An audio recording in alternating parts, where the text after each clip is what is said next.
में बताया गया। ब्रह्मा जी को बड़ी चिंता हो गई कि भैया अब ये सृष्टि आगे कैसे बढ़ेगी। 10 ऋषियों को प्रकट किया, कुछ नहीं हुआ। मनु और शत्रुपा जी को प्रकट किया तो मनु जी के द्वारा शत्रुपा जी के गर्भ से 5 संतानें उत्पन्न होती हैं पृथ्वी पर। अच्छा, जब मनु जी ने 5 संतानें उत्पन्न की तो मनु जी पहुंच गए ब्रह्मा जी के पास। मनु जी कौन है? मनु जी हैं ब्रह्मा जी के पुत्र। उनके अंग से ही मनु जी प्रकट हुए। एक अंग से मनु जी और एक अंग से शत्रुपा जी। और मनु जी के द्वारा शत्रुपा के गर्भ से 5 संतानें आई। 3 पुत्रियां आई और 2 पुत्र आए। और 3 पुत्रियां कौन कौन सी आई?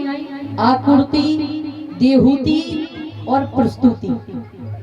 ये 3 कन्याएं हुई। अच्छा, आकुर्ति जी का विवाह रुचि नाम के प्रजापति के साथ में हुआ।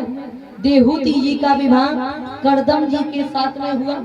और प्रस्तुति जी का विवाह दक्ष प्रजापति के साथ में हुआ। और मनु जी के 2 पुत्र हुए, एक तो प्रियव्रत और एक उत्तानपाद जी महाराज। अब यहाँ पर बड़ी सुंदर कथा आई है कि सबसे छोटी जो मनु जी की पुत्री थी जिनका नाम था प्रस्तुति, तो दक्ष जी के द्वारा प्रस्तुति के गर्भ से 16 कन्याएं उत्पन्न हुई। 16 कन्याएं उत्पन्न हुई और उन 16 कन्या में से सबसे छोटी पुत्री थी जिनका नाम था सती मैया। सती जी के चरित्र को हम श्रवण करें, उसके पहले हम मनु जी के पुत्रों के विषय में जानें।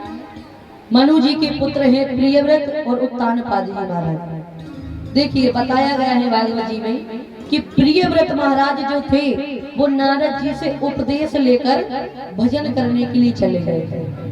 लेकिन जो उत्तानपाद जी महाराज थे, उत्तानपाद जी महाराज की 2 पत्नियां थी। कौन कौन सी? एक तो सुनीति और एक सुरुचि। ये 2 पत्नियां हुई। बड़ी सुंदर बात आई कि सुरुचि मैया के यहाँ पर उत्तम हुए हैं और सुनीति मैया के यहाँ पर स्वयं ध्रुव जी महाराज आए। बोलिए ध्रुव जी महाराज की। ध्रुव जी महाराज आए।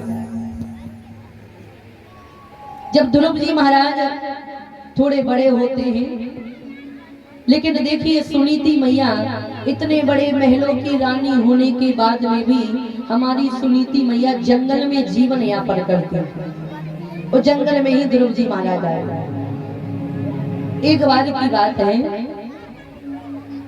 ध्रुव जी महाराज जब जंगल में भ्रमण कर रहे थे तो भ्रमण करते करते ध्रुव जी ने सोचा कि क्यों ना आज मैं अपने राज्य में जाऊं, अपने पिता को देखकर आऊं।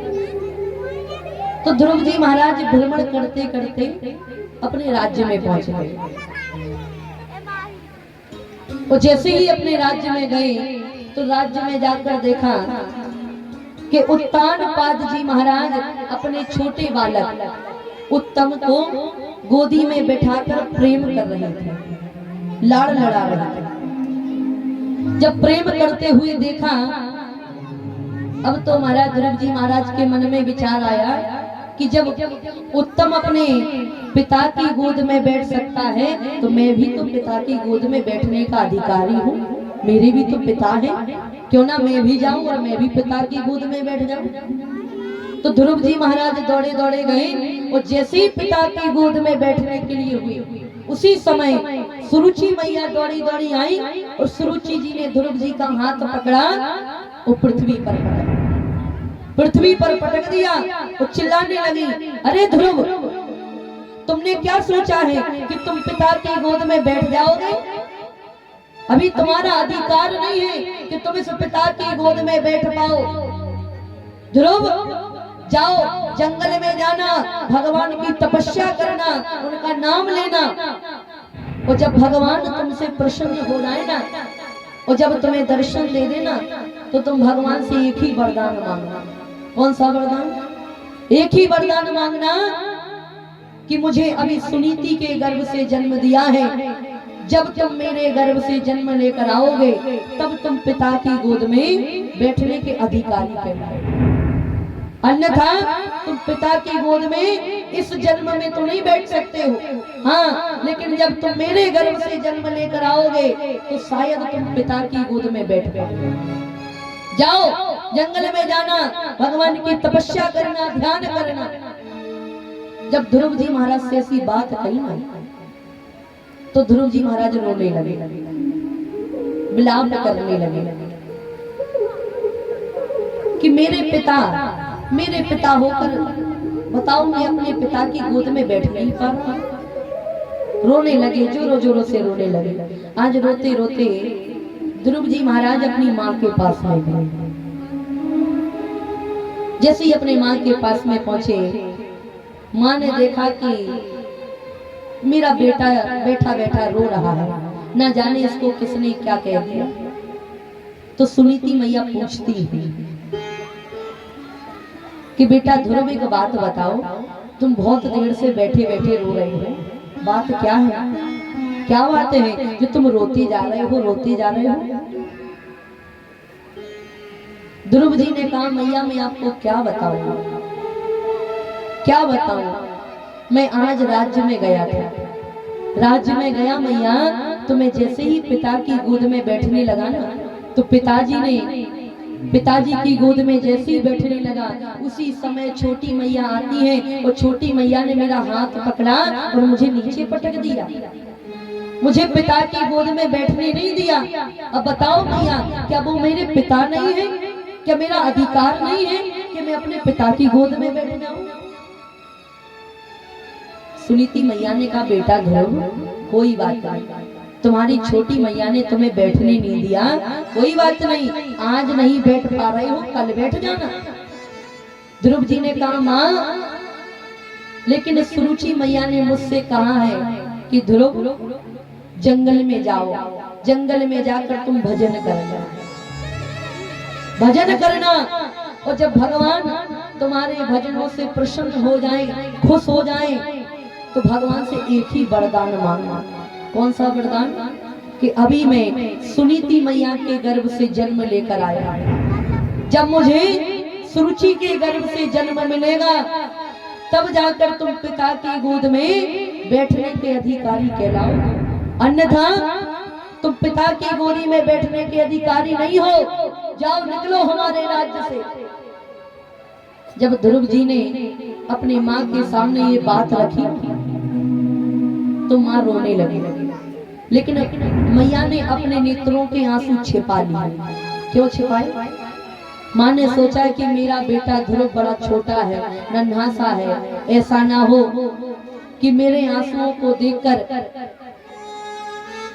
मेरा बेटा और ना रोने लग जाए। माँ ने अपने नेत्रों के आंसू छुपा लिए, लेकिन सुनीति मैया कहती है बेटा ध्रुव तुम्हारी माँ ने तुमसे गलत नहीं कहा, बिल्कुल ठीक कहा। तुम्हें जंगल में जाना है, भगवान का नाम भी लेना है, तपस्या भी करनी है, लेकिन बेटा एक बात जीवन में उतार लेना, तुम्हें सुरुचि के गर्भ से जन्म लेने के लिए तपस्या नहीं करनी है। अरे उस पिता की गोद में एक ना एक दिन तुम बैठ ही जाओगे, लेकिन तुम उस परम पिता की गोद में बैठने का प्रयत्न करो कि जिस गोद में ना तुम्हारे पिता बैठ पाए ना तुम्हारे दादा बैठ पाए, उस गोदी में बैठने का प्रयत्न करो। तपस्या करना, भजन करना, लेकिन सुरुचि के गर्भ से जन्म लेने के लिए मत करना। भजन करना तो भगवान से एक ही वरदान मांगना कि हे स्वामी, हे प्रभु, हमें आपकी गोदी में बैठना चाहते हैं, बस हमें आपकी गोदी में बिठाइए, बस एक ही वरदान मांगना। आज सुनीति मैया ने अपने हृदय पर पत्थर रखकर अपने बेटे को, ध्रुव जी महाराज को जंगल में तपस्या करने के लिए निकाल दिया घर से कि जाओ बेटा जंगल में जाना, तपस्या करना, ध्यान करना, भजन करना। ऐसी कौन सी माँ होगी जो अपने पुत्र को, ध्रुव जी महाराज ज्यादा बड़े नहीं हैं, ध्रुव जी महाराज 5 वर्ष के हैं। और बताइए आजकल का जो बच्चा होता है ना 5 वर्ष का, 5 वर्ष के बालकों को लिखना भी अच्छे से नहीं आता, बोलना भी अच्छे से नहीं जानते। वो धन्य है वो सुनीति मैया जैसे पुत्र, ऐसे ध्रुव जी जैसे पुत्र को जन्म। वो धन्य है ध्रुव जी महाराज जिन्हें सुनीति जैसी मां मिली। बच्चों की तो बात ही कहना क्या है। अच्छे पहले का जमाना जो था ना, तो पहले के जमाने में हर पुत्र अपने माता पिता के चरणों को स्पर्श करते थे। अगर सवेरा होता था तो सवेरे होते ही सबसे पहले उठे और माता पिता के चरणों को स्पर्श किया। अच्छा यहाँ पर कौन कौन है ईमानदारी से बताना, सवेरे सवेरे कौन अपने माता पिता के चरणों को स्पर्श करता है? सुबह उठते ही करते हो? यही तो है कलयुग, इसी को तो कहते हैं कलयुग। अच्छा कितनी माताएं हैं जो मंदिर जाती हैं रोज सवेरे जल चढ़ाने के लिए, और आगे वाली माताएं नहीं जाती क्या? काम रहता है। अच्छा काम तो जीवन पर्यंत है, जीवन भर का काम है। काम तुम्हारा जीवन पूरा ऐसे ही काम में पूरा निकल जाएगा महाराज। व्यक्ति मर जाता है लेकिन काम नहीं छूटता, ये ध्यान रख लेना। और काम कभी छूटने वाला नहीं है जीवन पर्यंत। अच्छा ये बताओ रोटी खाना कोई छोड़ता है? जब तक जिएंगे तब तक खाएंगे और बनाना भी है। तो देखो ऐसी बात भी नहीं है, हम ये भी नहीं कह रहे आप लोगों से हम ये भी नहीं कह रहे कि आप लोग 24 घंटे ही भगवान की माला लेकर बैठे। नहीं, अगर आप लोग गृहस्थ जीवन में हो तो जरूरी नहीं है कि आप 24 घंटे ही बैठे रहो माला लेकर। क्यों? क्योंकि गृहस्थ जीवन है, बच्चों को भी देखना है, पति को भी देखना है, परिवार भी देखना है, घर भी देखना है, सब कुछ देखना है और सब कुछ देखकर ही चलना है। लेकिन भागवत जी में बड़ी सुंदर बात आई कि जितासनो जित श्वासो और जित संगो जित इंद्रिया।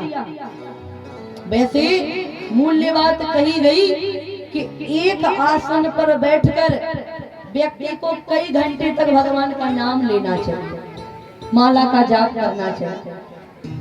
लेकिन गृहस्थ जीवन में अगर कोई व्यक्ति है और आप लोग भजन नहीं कर पा रहे हो तो हम आपको उपाय बताते हैं कैसा भजन करना है। पता है जैसे आप लोग घर में रोटी बनाते हो, बड़ा सुंदर उपाय है कि जिससे एक पंथ और 2 काज हो जाए। कैसे? जैसे आप रोटी बेलते हो ना, रोटी बेल रहे, रोटी पर भी ध्यान दो, लेकिन रोटी बेलते बेलते भगवान का नाम लो। हरे कृष्ण कृष्ण कृष्ण हरे हरे, हरे राम राम राम हरे हरे। कितना प्यारा नाम है भगवान। जो आपको अच्छा लगे, मैया का अच्छा लगे तो मैया का लो, भगवान का लगे तो भगवान का लो। अच्छा सब्जी बना रहे, सब्जी में छौंका लगाते हैं ना, तो छौंका लगा